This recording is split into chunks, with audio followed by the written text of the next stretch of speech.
جو نانی کا گھر تھا اس ایریا کے بہت سے قصے اور کہانیاں ہیں اور بہت سے انسیڈنٹس ہیں جو لوگوں کے ساتھ پیش آئے.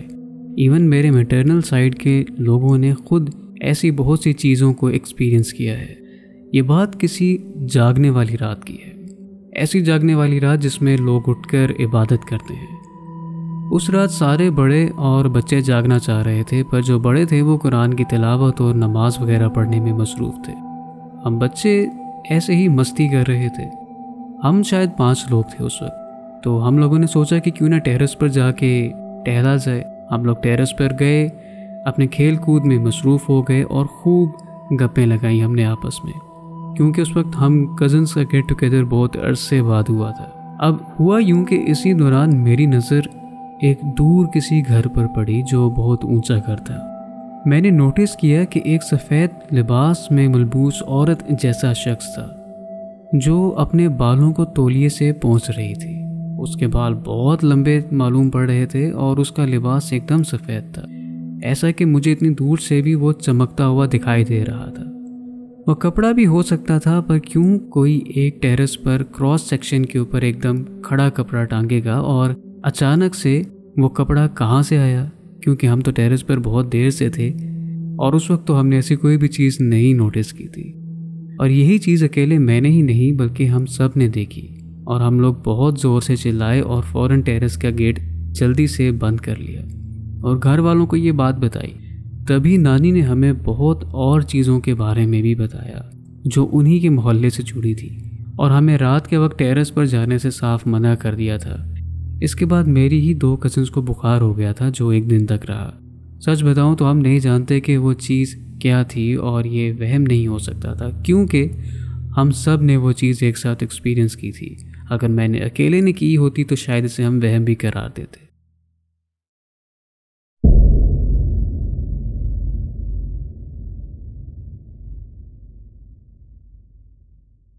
میرا نام ریحان احسن ہے اور میرا تعلق فیصل آباد سے ہے.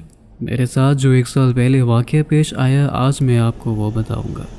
بات کچھ ایسی ہے کہ یہاں ایک جگہ ہے جو 5 کوٹھیوں کے نام سے جانی جاتی ہے. وہاں 5 کوٹھیاں ہیں جو 5 بھائیوں کی ہیں. اس میں سے ایک کوٹھی جس کے ساتھ ایسے جنات کے بہت سے قصے اور واقعات جڑے ہیں، اور وہ کوٹھی اب سکول بن چکی ہے. دن میں تو سب وہاں ٹھیک ہوتا ہے، لیکن جیسے ہی رات ڈھلتی ہے تو وہ جگہ ویران ہو جاتی ہے اور ایک عجیب سی خاموشی پھیل جاتی ہے. میں جنات پر یقین رکھتا ہوں، لیکن میں نے کبھی ان کا ڈر اپنے اوپر حاوی نہیں ہونے دیا. میں سمجھتا تھا کہ یہ بس دنیاوی باتیں ہیں کہ جن کبھی انسان کو بلا وجہ تنگ نہیں کرتے. خیر میں آج بھی یہ واقعہ سوچتا ہوں تو میرے رونگٹے کھڑے ہو جاتے ہیں اور عجیب سا ڈر لگتا ہے. ہوا کچھ ایسے کہ ایک روز رات کے 11 بجے میں گھر سے نکلا تھا دہی لینے کے لیے. ہمارے ٹاؤن کے ساتھ ہی وہ 5 کوٹھیوں کی جگہ ہے جو کہ ایک لمبی اور کھلی گلی ہے جس میں وہ 5 کوٹھیاں واقع ہیں. میں نے سوچا کہ دہی کی شاپ سے لمبے راستے سے کیوں جایا جائے جب 5 کوٹھیوں کی گلی کا راستہ ہے جو یہاں سے ہی جا رہا ہے. خیر وہ دہی کی شاپ کا شارٹ کٹ تھا، اس لیے میں نے بائک وہاں موڑ لی. میں جیسے ہی گلی میں انٹر ہوا تو اندھیرا تھا. اس گلی میں دور دور تک صرف میری بائک کی لائٹ ہی پھیل رہی تھی. جب میں گلی کے سینٹر میں پہنچا تو مجھے پسینے آنے لگ پڑے. حالانکہ جنوری کا مہینہ چل رہا تھا. میں بھی یہ سوچ ہی رہا تھا کہ اتنے میں وہ لاسٹ والی کوٹھی آ گئی جس میں سارے مسئلے مسائل ہیں. میں نے محسوس کیا کہ میری بائک کی سپیڈ سلو ہوتی جا رہی ہے، لیکن میری بائک کا میٹر 40 کی سپیڈ ہی شو کروا رہا تھا. میں نے بائک کو مزید ایکسلریٹ کرنے کی کوشش کی لیکن میری سپیڈ اتنی ہی تھی. لیکن جو میری بائک کا میٹر تھا وہ 40 کی سپیڈ کراس کر کے 50 تک جا پہنچا تھا. اتنے میں مجھے محسوس ہوا کہ میرے پیچھے کسی کا وجود آیا ہے، جیسے کوئی بائک پر بیٹھ گیا ہو. میری بائک کا جو ریئر ویو تھا اس سے میں نے دیکھا تو اسی میں دیکھتے ہوئے مجھے اپنی آنکھ کے کنارے سے دکھائی دیا جیسے کوئی عورت ہے جس کے کھلے بال ہیں اور وہ ہوا میں ٹہل رہی ہے بہت لمبے لمبے، اور وہ اس ریئر ویو سے مجھے ہی دیکھ رہی ہے. اس کا چہرہ اندھیرے کی وجہ سے میں واضح نہیں دیکھ سکا، لیکن اتنا ضرور واضح تھا کہ اس کی آنکھیں نہیں تھیں. ان آنکھوں کی جگہ جیسے ڈارک سرکلز تھے. میں نے دل میں آیت الکرسی پڑھنا شروع کر دی، جس کے ٹھیک 3 یا 4 سیکنڈز بعد اس گلی کا اینڈ ہوا اور وہ عورت نما عکس جو بھی تھا اس کا بوجھ بائک سے کم ہوا اور ایک دم میری سپیڈ بھی زیادہ ہو گئی. خیر میں نے وہیں ایمرجنسی بریک لگائی، گلی سے باہر نکلتے ہی اللہ کا شکر ادا کیا اور پھر دہی لے کر دوسرے راستے سے واپس آیا، اور پھر مجھے 2 دن تک بخار رہا۔ والدہ نے پوچھا کہ تمہیں ایک دم کیا ہوا ہے، تو میں نے ان کو سب بتایا، جس پر انہوں نے کہا کہ گھر سے نکلتے وقت آیت الکرسی لازمی پڑھ لیا کرو، ورنہ ایسی شیطانی قوتیں تنگ کرتی ہے۔ اس دن کے بعد سے میں وہاں دن میں بھی نہیں گزرا۔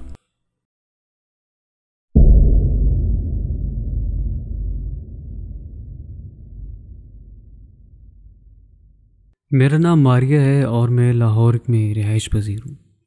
میں 1 سال سے آپ کی ویڈیوز دیکھ رہی ہوں اور آپ کی سٹوریز کو انجوائے کر رہی ہوں۔ جو کہانی میں سنانا چاہتی ہوں یہ میرے دادا ابو سے منسلک ہے، جو اب اس دنیا میں نہیں رہے۔ میرے دادا ابو کا گاؤں نارووال کے پاس واقع ہے۔ نارووال پاکستان کا ایک شہر ہے۔ یہ واقعہ کافی پرانا ہے۔ خیر، ایک روز رات کے تقریباً 11-12 بجے کا ٹائم تھا، اور تب رات کو گاؤں دیہات میں خاموشی ہو جایا کرتی تھی، کیونکہ تب لوگوں کے پاس موبائل جیسی سہولت نہیں تھی اور کوئی اور مزید تفریح نہیں ہوتی تھی کرنے کو۔ زیادہ سے زیادہ جو مرد حضرات ہوتے تھے وہ کہیں مشق لگا کر بیٹھ جاتے تھے یا اپنی دوستوں کی سنگت میں بیٹھتے تھے، اور ان کے علاوہ تقریباً سبھی گاؤں کے جو واسی ہوتے تھے وہ 8 بجے یعنی کہ عشاء کے تقریباً بعد سو جاتے تھے۔ تو میرے دادا ابو رات کو اپنی سائیکل پر کھیتوں سے گھر جا رہے تھے۔ ان کا گزر ایک چھوٹے سے دریا کے پاس سے ہو رہا تھا، اور انہوں نے دیکھا کہ دریا کے کنارے ایک عورت ہے جو اپنا چہرہ نیچے کیے بیٹھی ہے، اور اس نے سفید کلر کا لباس پہنا ہوا ہے، اور اس کا وہ سفید کلر کا لباس اس طرح سے تھا جو رنگ وہ آنکھوں کو چبھ رہا تھا۔ تو میرے دادا ابو وہاں رکے اور اس سے پوچھا کہ تم کون ہو اور اس وقت یہاں پر کیوں بیٹھی ہو؟ وہ عورت اٹھ کھڑی ہوئی اور میرے دادا ابو کو دیکھنے لگی۔ دیکھنے کے بعد اس نے دادا ابو سے مخاطب ہو کر کہا کہ مجھے میرے گھر چھوڑاؤ، لیکن اس عورت کا چہرہ واضح نہیں تھا کیونکہ اس نے اپنا چہرہ دوپٹے میں چھپایا ہوا تھا۔ وہ میرے دادا ابو کے ساتھ چل پڑی اور چلتے چلتے میرے دادا ابو کو بے چینی ہونے لگی۔ تھوڑی دیر بعد میرے دادا ابو کی نظر اس عورت کے پاؤں پہ پڑی، اور وہ پاؤں زمین میں نہیں بلکہ ہوا میں لہرا رہے تھے۔ میرے دادا ابو بہت بہادر تھے، اللہ کا کلام پڑھنے لگے اور تھوڑی دیر تک وہ عورت وہاں رک گئی، لیکن میرے دادا ابو چلتے گئے اور آخرکار اپنے گھر پہنچ گئے۔ اگلے روز دادا ابو کی طبیعت ناساز رہی اور کچھ دن تک انہیں بخار کا سلسلہ رہا، لیکن آخرکار اللہ کے کرم سے ٹھیک ہو گئے۔ اس رات کے بعد میرے دادا ابو نے تہیہ کر لیا کہ رات دیر تک وہ باہر نہیں رکیں گے۔ یہ تھی میرے دادا کی ایک مختصر سی کہانی۔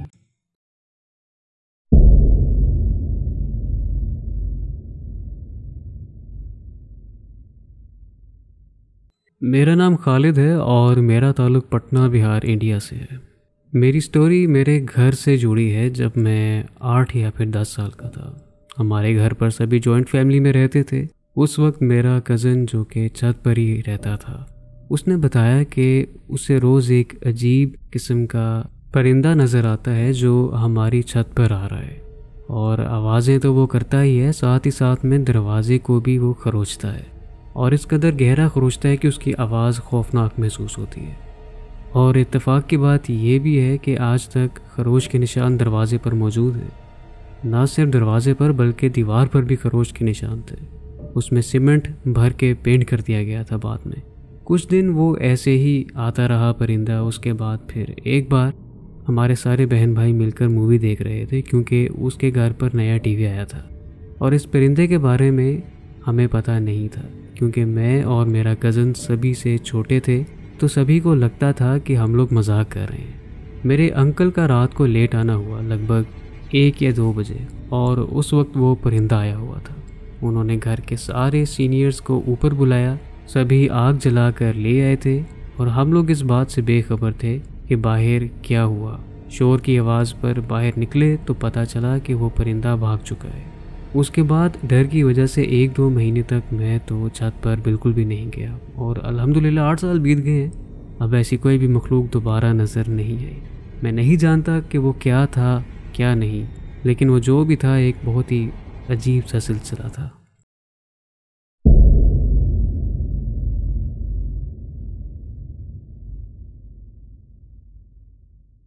مجھے بچپن سے جن دیکھنے کا بہت شوق تھا۔ میں ہارر موویز بہت دیکھتا تھا، ابھی بھی دیکھتا ہوں، اور تو ہارر سائٹس کو ایکسپلور کرنے کا بھی مجھے بہت شوق تھا۔ اور یہ کام میں ابھی بھی کرتا رہتا تھا۔ لیکن جو واقعہ میرے ساتھ حال ہی میں پیش آیا، یا یہ کہا جائے کہ جو لاسٹ واقعہ میرے ساتھ ہوا، اس کے بعد مجھے سمجھ آ گئی کہ جن وغیرہ نظر نہیں آتے، کیونکہ وہ الگ ڈائمینشنز میں رہتے ہیں، اور اللہ کے فضل سے پہلے بھی بہت سے واقعات ہو چکے ہیں، لیکن وہ میں آپ کو پھر کبھی بتاؤں گا۔ تو ہوا کچھ ایسے کہ میرے گھر کی گلی میں میرا ایک دوست تھا، اس نے مجھے بتایا کہ بھائی ہمارے گھر میں ایک اسپیسیفک روم ہے جو بند رہتا ہے، اور وہاں پر کوئی مخلوق آباد ہے۔ میں نے کہا پتہ لگا لیتے ہیں کہ کیا حقیقت ہے اس میں کیا نہیں۔ تو اسے میں نے مشورہ دیا کہ میں رات کو 12 بجے آؤں گا اور تمہاری طرف سٹے کروں گا، اور پھر دیکھیں گے کہ کیا صورتحال ہے۔ تو اپنی بات پر قائم رہتے ہوئے میں 12 بجے اس دوست کے گھر گیا۔ سردیاں تھیں، دھند بھی بہت تھی۔ وہ مجھے گھر کے اندر لے کے گیا اور ایک کمرے کے سامنے رک گیا۔ اس نے اس کمرے کا لاک اوپن کیا اور مجھے کہا کہ تم اندر چلے جاؤ، میں یہاں باہر صوفے پہ ہی لیٹوں گا، اگر کوئی مسئلہ ہوا تو آواز وغیرہ دے دینا۔ میں نے اسے تسلی دی کہ کوئی مسئلہ نہیں، تم جاؤ۔ اس روم کا فرنیچر اس طرح سے تھا کہ وہاں پر ایک سنگل بیڈ تھا اور ایک عدد ڈریسنگ ٹیبل تھی، اور تو اور وہاں پر ایک کینڈل بھی پڑی ہوئی تھی۔ اب اس کینڈل کا وہاں پہ کیا تعلق ہے وہ میں آپ کو بعد میں بتاؤں گا۔ میں نے خیر اس کینڈل کو جلایا اور میں بیڈ پہ لیٹ گیا۔ یہاں میں آپ کو ایک اور بات بتاتا چلوں کہ جو میرا دوست تھا عمر، اس نے مجھے کہا کہ جو موم بتی ہے اس کو بجھنے نہیں دینا تم نے، ایٹ لیسٹ اپنے سونے سے پہلے تو بالکل نہیں بجھنے دینا۔ میں نے ایسے ہی کیا، اس کی بات پر عمل کیا، اور عمل کرتے ہوئے میں بیڈ پر لیٹ گیا۔ اب تقریباً رات کے 1 بج رہے تھے، تب تک کچھ بھی نہیں ہوا۔ ایسے ہی انتظار میں رات کے 2 بج گئے اور تب بھی کچھ نہیں ہوا۔ میں اپنے ذہن میں سوچ رہا تھا کہ شاید ایسے ہی اس کو وہم ہوگا، باتیں بنی ہوئی ہیں، یہاں پر شاید ایسا کچھ بھی نہیں ہے۔ لیکن میرے سوچنے کی دیر تھی کہ تقریباً اس کے 15 منٹ بعد مجھے ایسے لگا جیسے میرے پاؤں والی سائڈ پہ کوئی بیٹھا ہے، کیونکہ مجھے جو میری پاؤں والی سائڈ کا فوم تھا وہ ڈھنستے ہوئے، اندر کی طرف ڈھنستے ہوئے محسوس ہوا۔ خیر میں نے دل میں آیت الکرسی پڑھی، یہ میرا پلس پوائنٹ تھا، یہ میری ایک مینڈیٹری عادت تھی، کیونکہ میں ایسے شوق رکھتا تھا، اور ویسے بھی عام برا زندگی میں بھی یہ ایک ضروری چیز ہے جسے ہمیں بذات مسلمان ہونے کے ناطے اختیار کرنا چاہیے۔ خیر میں نے اس جو فوم کا ڈھسنا تھا اسے اگنور کیا اور مسکرا دیا۔ مجھے ڈر نہیں لگتا تھا، ابھی بھی نہیں لگتا، کیونکہ میرے ساتھ ایسے بہت سے سین ہوئے ہیں جو میں نے خود دیکھے ہیں، ایکسپیرینس بھی کیے ہیں۔ اب اس کے تھوڑی دیر بعد وہ جو وزن تھا وہ وہاں سے اٹھ گیا اور وہ جو فیلنگ تھی ختم ہو گئی۔ اب میں کچھ غنودگی کی حالت میں چلا گیا، لیکن نہ میں سو رہا تھا نہ میں جاگ رہا تھا۔ اب اس سب کے بعد ایک وقفہ آیا، اور اس کے بعد مجھے ایسا محسوس ہوا جیسے میرے ارد گرد فیملی ہے، اور وہ فیملی آپس میں باتیں کر رہی ہیں، اور اس میں میجورٹی آواز مجھے بچوں کی آ رہی تھی، اور مجھے یہ بھی سنائی دے رہا تھا کہ وہ زبان اردو نہیں تھی۔ وہ سن کے ایسا لگ رہا تھا جیسے وہ بچے آپس میں پشتو کا استعمال کر رہے ہیں۔ اس وقت میں اپنی سینسز میں تھا، لیکن اپنی سینسز میں ہونے کے باوجود میرا بیڈ مجھے ایسے لگا جیسے پانی میں فلوٹ کر رہا ہے۔ میں آنکھ کھولتا تھا، بند کرتا تھا، غنودگی میرے اوپر چھائی ہوئی تھی، اور جو اس موم بتی کا فلیم تھا وہ پھڑپڑا رہا تھا کنٹینیوسلی۔ جب ایک دم میرے مائنڈ میں کلک ہوا کہ بھائی مجھے ایسا کیوں محسوس ہو رہا ہے کہ جیسے میں فلوٹ کر رہا ہوں، تو میں نے اپنی آنکھ کھولی، اور جو میرا بیڈ تھا وہ ہوا میں تھا اور ایک دم وہ زمین پہ گرا سیدھا۔ میں اٹھ کے بیٹھ گیا۔ اب وہ بیڈ کافی وزنی تھا، پرانے زمانے کا جو چنیوٹی کی لکڑی ہوتی ہے اس کا بنا ہوا تھا، تو وہ ہوا میں یوں اٹھنا کوئی اتفاق تو کبھی بھی نہیں ہو سکتا۔ ظاہر ہے اس کے پیچھے کچھ نہ کچھ پیرانارمل وجہ تھی۔ اب اسی بیڈ کے ساتھ ایک ڈریسنگ ٹیبل پڑی ہوئی تھی جس کے اوپر ایک بڑا سا شیشہ لگا ہوا تھا، اور مجھے یاد ہے جب میں اس کمرے میں انٹر ہوا تھا تو اس ڈریسنگ ٹیبل کے اوپر ایک کپڑا لگا ہوا تھا جو عموماً لوگ ڈسٹنگ یعنی کہ ڈسٹ سے بچانے کے لیے استعمال کرتے ہیں، لیکن اس وقت میں وہ جو کپڑا تھا وہ اس ڈریسنگ ٹیبل سے اٹھ کے میرے پیروں پر پڑا ہوا تھا، جو کہ ایک اور بہت تعجب کی بات تھی۔ اب میں نے نوٹ کیا کہ جو شیشہ ہے اس کی ڈسٹ کے اوپر جیسے ہم انگلی مار کے کچھ لکھتے ہیں، اسی طرح سے اس کے اوپر کچھ لکھا ہوا تھا۔ اب وہ جو ورڈ تھا وہ ہماری عام لینگویج کا ورڈ نہیں تھا۔ میں نے اس وقت میں اس ورڈ کو نوٹ کیا، اور پھر بعد میں نے جب اس کے اوپر ریسرچ کی تو وہ ایک ازبک لینگویج کا ورڈ تھا، جس کا مطلب یہ تھا کہ یہاں سے چلے جاؤ یا پھر یہاں سے بھاگ جاؤ، یعنی کہ جو بھی مخلوق وہاں پر موجود تھی مجھے باقاعدہ وارن کر رہی تھی کہ یہاں سے چلے جاؤ، کیونکہ شاید یہ اس کی ایک رہائش گاہ ہے جہاں پر میں قیام کر رہا تھا اور اسے میں انکمفرٹیبل کر رہا تھا۔ لیکن کیونکہ میں نے آیت الکرسی کا ورد بھی کر رکھا تھا تو شاید وہ اس طرح سے مجھے نقصان پہنچا نہیں پا رہی تھی جو اس کا ارادہ تھا۔ خیر حقیقت کیا ہے یہ تو اللہ ہی بہتر جانتا ہے۔ بس پھر اس کے بعد میں اٹھا، اور کیونکہ یہ سلسلہ اب اپنے عروج پر تھا اور مجھے نیند بھی آ رہی تھی، تو میں اٹھ کر اپنے گھر چلا گیا اور دوست کو اس سب معاملے کے بارے میں بتایا۔ اس کے علاوہ بھی بہت سے واقعات میرے ساتھ ہو چکے ہیں، انشاءاللہ پھر کبھی آپ سے شیئر کروں گا۔ آئی ہوپ کہ آپ کو آج کا ایپیسوڈ پسند آیا ہوگا، اور اگر پسند آیا ہے تو you know what to do, like, subscribe and tap the bell notification because you never know what's coming. ملتے ہیں آپ سے اگلی ایپیسوڈ میں، تب تک کے لیے فی امان اللہ۔